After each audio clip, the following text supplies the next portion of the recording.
Good morning friends, welcome to shorthand smart learning. आज के dictation 90 शब्द प्रति मिनट डिक्टेशन, जो कि आपके MP high court, Allahabad high court सभी के लिए अति महत्वपूर्ण है। तो डिक्टेशन को अंत तक लिखें और साथ ही इसका ट्रांसक्रिप्शन भी जरूर करें। डिक्टेशन की पीडीएफ के लिए हमारे व्हाट्सएप पे टेलीग्राम ग्रुप को ज्वाइन कर सकते हैं, जिसकी लिंक डिस्क्रिप्शन में दी गई है।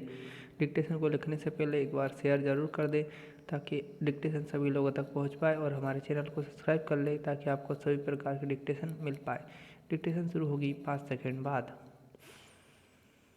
स्टार्ट। अर्जीदार अर्जी के पेश किए जाने के समय निवास कर रहा है, यह ऐसे मामले में, जिसमें प्रत्यार्थी उस समय ऐसे राज्य क्षेत्र के बाहर निवास कर रहा है जिस पर इस अधिनियम का विस्तार है, अथवा वह जीवित है या नहीं, इसके बारे में 7 वर्ष या उससे अधिक की कालावधि के भीतर उन्होंने कुछ नहीं सुना, जिन्होंने उसके बारे में, यदि वह जीवित होता तो, स्वाभाविकतया सुना होता, न्यायालय द्वारा धारा 1 के अधीन प्रयोक्तव्य अधिकारिता पर प्रतिकूल प्रभाव डाले बिना यह है कि जिला न्यायालय विवाह की अकृतता के लिए या विवाह विच्छेद के लिए पत्नी द्वारा दी गई अर्जी इस उपधारा के आधार पर ग्रहण कर सकेगा, यदि वह उन राज्य क्षेत्रों में अधिवासित हो जिन पर इस अधिनियम का विस्तार है, और वह उक्त राज्य क्षेत्रों में निवास करती हो, तथा विवाह की अकृतता या विवाह विच्छेद के लिए अर्जी पेश करने के ठीक पहले 3 वर्ष की कालावधि तक वहाँ मामूली तौर पर निवास करती रही हो, और पति उक्त राज्य क्षेत्रों में निवास न करता हो, पैरा। अर्जियों की अंतर्वस्तु और सत्यापन अध्याय 5 या अध्याय 6 के अधीन प्रत्येक अर्जी उन सब तथ्यों का, जिन पर अनुतोष का दावा आधारित हो, कथन इतने स्पष्ट तौर पर करेगी जितना उस मामले में हो सके, और वह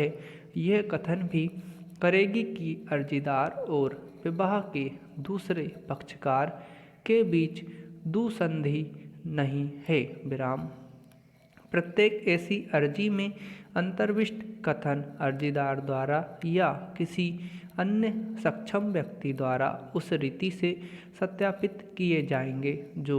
वादपत्रों के सत्यापन के लिए विधि द्वारा आक्षेपित है, और सुनवाई में साक्ष्य के रूप में निर्दिष्ट किए जा सकेंगे,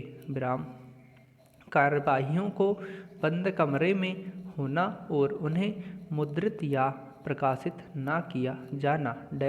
इस अधिनियम के अधीन हर कार्यवाही बंद कमरे में की जाएगी, और किसी व्यक्ति के लिए ऐसी किसी कार्यवाही के संबंध में किसी बात को मुद्रित या प्रकाशित करना विधिपूर्ण नहीं होगा, किंतु उच्च न्यायालय या उच्चतम न्यायालय के उस निर्णय को छोड़कर जो उस न्यायालय की पूर्व अनुज्ञा से मुद्रित या प्रकाशित किया गया है,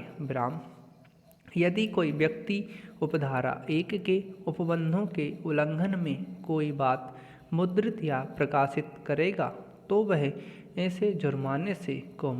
जो 1000 रुपये तक का हो सकेगा, दंडनीय होगा, पैरा। डिक्रिया पारित करने में न्यायालय का कर्तव्य अध्याय 5 या अध्याय 6 के अधीन की किसी कार्यवाही में, चाहे उसमें प्रतिरक्षा की गई हो या नहीं, यदि न्यायालय का समाधान हो जाए कि अनुतोष अनुदत्त करने के आधारों में से कोई आधार विद्यमान है, तथा जहां अर्जी धारा 27 की उपधारा 1 के खंड का में विनिर्दिष्ट आधार पर है, वहां अर्जीदार उसमें निर्दिष्ट मैथुन कार्य में न तो किसी प्रकार उपसाधक रहा है, न उसकी उसमें मौनानुकूलता है और न उसने उसका उपमर्शन किया है, अथवा जहाँ अर्जी का आधार क्रूरता है वहाँ अर्जीदार ने क्रूरता का किसी तरह उपमर्शन नहीं किया है। विराम। तथा जब विवाह विच्छेद पारस्परिक सम्मति के आधार पर चाहा गया है तथा ऐसी सम्मिलिति बल कपट या असम्यक असर से अभिप्राप्त नहीं की गई है, तथा अर्जी प्रत्यर्थी के साथ दुसंधि करके पेश या अभियोजित नहीं की गई है। विराम। तथा कार्यवाही संस्थित करने में कोई अनावश्यक या अनुचित विलंब नहीं हुआ है। विराम। तथा अनुतोष अनुदत्त न करने के लिए कोई वैध आधार नहीं है। विराम समाप्त। दोस्तों, आप लोगों को डिक्टेशन पसंद आया तो इसे ज़्यादा शेयर कर दें, साथ ही हमारे चैनल को सब्सक्राइब कर लें ताकि आपको इसी तरह डिक्टेशन रोज़ प्राप्त हो सके।